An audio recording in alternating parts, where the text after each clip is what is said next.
5 ವಾರ ಆಟ ಆಡಿದ್ರಿ, ಹೊರಗೆ ಬಂದ್ರಿ. ಈಗ ಏನು ಆಸೆ ಐತಿ, ಕನಸು ಐತಿ ಮಲ್ಲಮ್ಮಗೆ ಅನ್ನೋಂಥದ್ದು ಏನು ಮನಸ್ಸಿನಾಗ ಓಡಾಕತ್ತೈತಿ? ಈಗೇನ್ರಿ ಇನ್ನೊಂದು ಪಿಕ್ಚರ್ಗೆ ಹೋಗ್ಬೇಕತ್ ಮಾಡೀನಿ, ಅದೊಂದು ಏನಾಗ್ತದ ದುರು ಅಂತ ಕರ್ಕೊಂಡು ಹೋಗ್ತೀನಿ ಅಂತ ಹೇಳನ್ರಿ. ಅದು ಒಂದು ಆಸೆ ಆತ್ರಿ, ಅದೊಂದು ಏನಾಗ್ತದನ್ರಿ. ಮತ್ತು ಕಟ್ ಮಾಡ್ರಿ ಇದನ್ನ ಊರ್ ಕಡೆ ಎಂತಿಂತ ಆಸೆ ಇಟ್ಕೊಂಡ ಮಲ್ಲಮ್ಮ ಅನ್ನಂಗಾರ ಅಲ್ಲ ರೀ. ಇಷ್ಟ ಮಾಡಿ ಅಂತ ಇನ್ನೊಂದು ಸ್ವಲ್ಪ ಉಳಿದೈತಿ. ಒಟ್ಟು ಪಿಕ್ಚರ್ಗೆ ಹೋಗ್ಬೇಕಂತ ಆಸೆ ಐತಿ. ನೀನು ಜೀವನದಾಗ ಯಾವ ಪಿಕ್ಚರ್ ಭಾಳ ನೋಡಿರಿ, ಯಾವ ಪಾತ್ರ ನಿಮ್ಗೆ ಭಾಳ ಇಷ್ಟ ಆಗಿತ್ತು? ನೀ ಪಿಕ್ಚರ್ ಮಾಡಿದ್ರೆ ಯಾರು ಪಾತ್ರ ಮಾಡ್ಬೇಕಂತ ಆಸೆ ಐತಿ?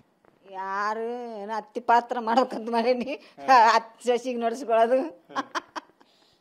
ಅತ್ತಿ ಪಾತ್ರ ಮಾಡಕಂತ ಮಾಡೀನಿ. ಅಲ್ಲಮ್ಮ, ಈಗ ಅತ್ತೆ ಅಂದ್ರೆ ಸಿಟ್ಟಿನ ಹತ್ತಿರ್ತಾಳ, ಒಳ್ಳೆ ಹತ್ತಿರ್ತಾಳ. ಈಗ ನೀನು ಮಲ್ಲಮ್ಮ ಎಂತ ಹತ್ತಿ ಹಾಕಿ ಅಲ್ಲಿ ಎಂಥ ಪಾತ್ರ ಇರ್ತದ ಅಂತದ್ ಮಾಡಿದ್ರಿ. ಸಿಟ್ಟಿನ ಪಾತ್ರ ಸಿಟ್ಟು ಮಾಡೋದು, ಒಳ್ಳೆ ಪಾತ್ರ ಇದ್ರು ಒಳ್ಳೆ ಮಾಡೋದ್ರಿ. ನೀನ್ ಇನ್ನೊಂದ್ ಸ್ವಲ್ಪ ಗಟ್ಟಿ ಮುಟ್ಟಾಗಿ ಸಿಟ್ಟು ಮಾಡ್ಕೊಂಡು ಜಗಳ ಮಾಡ್ಕೊಂಡು ಇದ್ದಿದ್ರ ಬಿಗ್ ಬಾಸ್ ಇನ್ನೊಂದ್ ಸ್ವಲ್ಪ ದಿವಸ ಇರ್ತಿದ್ದಂತ ಅನಿಸ್ತಾ ಹೆಂಗ? ನಮ್ಗೆ ಸಿಟ್ಟ ಬರಲ್ಲ ರೀ, ಸಿಟ್ಟ ಇಲ್ಲ ರೀ ನಮ್ಮ ಹತ್ರ.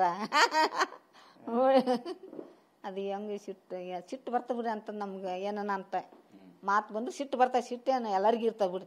ಇಟ್ಟು ಇರಿಬಿ ಇರ್ತಾರೆ, ಇಡಿಬಿತಾರು ಹಳ್ಳಿ ಕಡಿಯಾಕೆ ಬರ್ತದ್ರಿ. ಮನುಷ್ಯರಿಗೆ ಇರಲ್ರಿ ಸಿಟ್ಟು, ಉಪ್ಪುಂಡವ್ರಿಗೆ. ಸುಮ್ಮನೆ ಸಿಟ್ಟು ಬರಲ್ಲ ರೀ, ಅಲ್ಲ ರೀ. ಭಾಳ ಸಿಟ್ಟು ಬಂದಿದ್ದು ಯಾವಾಗ ಇಡೀ ಮನ್ಯಾಗ? ಆ ಮನ್ಯಾಗ ರೀ, ಆ ಮನೆಗೆ ಯಾವಾಗ ಸಿಟ್ಟು ಬಂದ್ರೆ ನೋಡಿರ್ಬೇಕ್ರಿ ನೀವು, ಅದ್ರಾಗ ಬಂತು ಅಲ್ಲ ರೀ. ಅಲ್ಲ ನೋಡಿದ್ರೆ ನೀ ಹೇಳ್ಬೇಕಲ್ಲ. ನಾ ಯಾವಾಗ ಸಿಟ್ಟು ಮಾಡ್ಕೊಂಡ್ರೆ ಅಲ್ಲಿ ಏನು ದ್ಯಾಸ ಇರ್ಬೇಕ್ರಿ?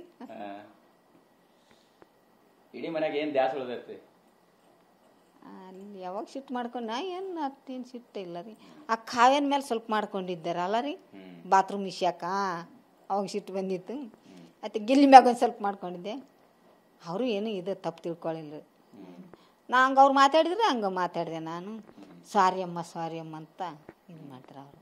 ಅಂದರೂ ಸಿಟ್ಟೇನು ಮಾಡ್ಕೊಂಡಿಲ್ಲ ಬಿಡ್ರಿ ನಾನು.